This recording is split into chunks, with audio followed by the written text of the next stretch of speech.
लगाओ नहीं लगाओ। हेलो स्टूडेंट्स, मैं वीरेंद्र सिंह। देखिए, बात करते हैं हिंदी विषय पर।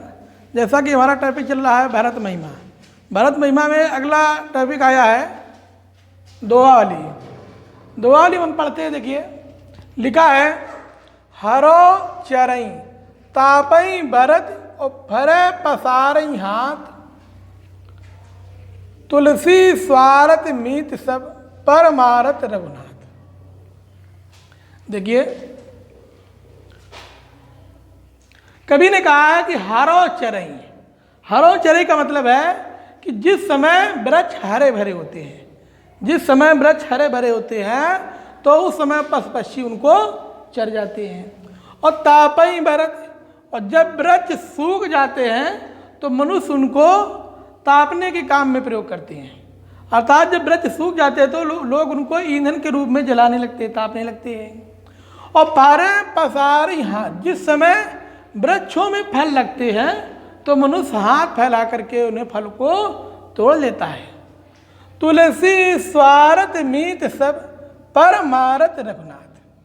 कब तुलसीदास जी ने कहा है कि मनुष्य जो है अपने अपने स्वार्थ में लगा हुआ है। एक परमात्मा एक ऐसा है जो अपने हित के साथ में सभी के स्वार्थ की बात करता है। अगला देखिए, मान राखिबो मांगिबो पियसो नित नोहने, और तुलसी तीनों तब फवे जो चातक मत ले।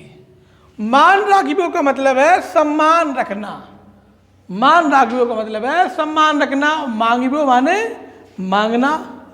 और पियसो नित नोहने, प्रिय से नित्य नया नया प्रेम करना।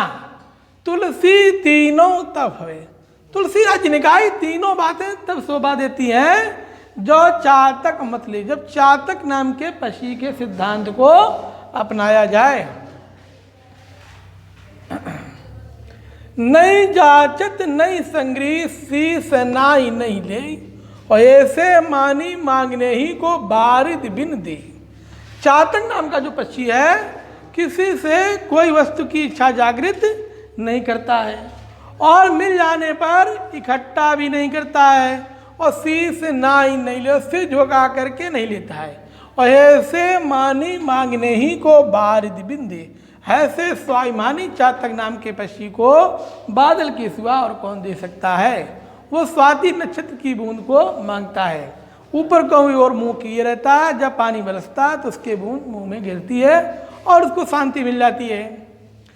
चरण चोंच लोचन रंगो चलो मराली चाल, और क्षीर नीर विवरण समय बक उघरत तई काल। देखिए, इसमें कहा गया है, बगुला के बारे में बताया गया है कि बगुला हंस बनने के लिए चाहे अपने पैरों को रंग के लाल कर ले, चरण चोंच, और अपनी चोंच रंग के लाल कर ले, और लोचन माने होता नेत्र, अपने नेत्र रंग के लाल कर ले। और चलो मराली चाल, हंस की जैसी मध्यम मध्यम धीरे धीरे चाल भी चलने लगे। क्षीर नीर विवरण समय बक उघरत का, जिस समय दूध और पानी को अलग करने का समय आएगा तो उसका बगुला भगत प्रकट हो जाएगा, क्योंकि ये हंस का विवेकी गुण है। आप आप कै सब भलो अपने कै कोई कोई, और तुलसी सब कै जो भले सुजो न सराही सोई। अपने अपने लिए तो सभी भले होते हैं और अपनी अपनी भलाई के कार्य में सभी लगे रहते हैं। तुलसीदास जी ने कहा है कुछ व्यक्ति ऐसे भी होते हैं जो अपनी भलाई के साथ में दूसरे की भलाई का कार्य करते हैं, वो सज्जन लोग होते हैं, गुणवान लोग ही होते हैं। अगला देखिए, ग्रह बेसज जल पवन पट पाई कुजोग सुजोग, और होई कुबस्त सुबस्त जग लकई सुलक्षण लोग। ग्रह घर, बेसज माने औषधि, जल माने पानी, पवन माने हवा, और पट माने वस्त्र। घर औषधि, पानी, हवा और वस्त्र अगर अच्छी संगत में पड़ जाते हैं तो अच्छे बन जाते हैं, और बुरी संगत में पड़ जाते हैं तो ये बुरे ही बन जाते हैं। इन्हें गुणवान लोग ही इनके बारे में जान पाते हैं। जो सुनि समूज जो सुनि समुझ अनीति रीति जागत रहे जो सोई, और उपदेश वो जगाई वो तुलसी उचित न होई।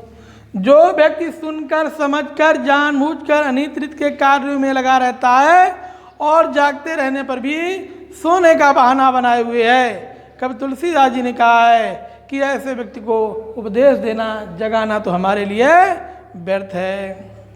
बरसत हर्षत लोग सब करसत लखै न कोई, और तुलसी प्रजा सुभागिते भूप भानु सो होई। जिस समय बादल बरसते हैं तो लोग प्रसन्नचित हो जाते हैं। जब बादल पृथ्वी से जल को ग्रहण करता है तो उसे कोई नहीं देख पाता है। उसी प्रकार से तुलसीदास जी ने कहा वो राजा महान है जो जनता से धन कर के रूप में इकट्ठा करके जनता की भलाई में हित में खर्च कर दे। वैसी प्रजा किसी किसी सौभाग्यशाली राजा और प्रजा को ही प्राप्त होती है। आगे देखिए, मंत्री गुरु और वैद्य जो प्री बोलई भय आस, और राज धर्म तन तीन कर होए बेग ही नाश। मंत्री और गुरु और वैद्य तीन व्यक्ति अगर दबावस्कार करते हैं तो मंत्री के द्वारा राज्य का, गुरु के द्वारा धर्म का और वैद्य के द्वारा इन शरीर का, इन तीनों का विनाश हो जाता है। आगे देखिए, तुलसी पावस के समय धरी को किलन मौन, अब तो दादुर बोली हैं हमें पूछिए कौन। बैल ने अपनी मीठी मधुर आवाज़ को बोलना बंद कर दिया, क्योंकि अब मेंढक टर टर बोलेंगे, हमारी मीठी आवाज़ को कौन सुनेगा। कहने का भावार्थ ये है कि जिस समय दुष्टों का बोलबाला होता है उस समय सज्जन पुरुष चुप हो जाते हैं।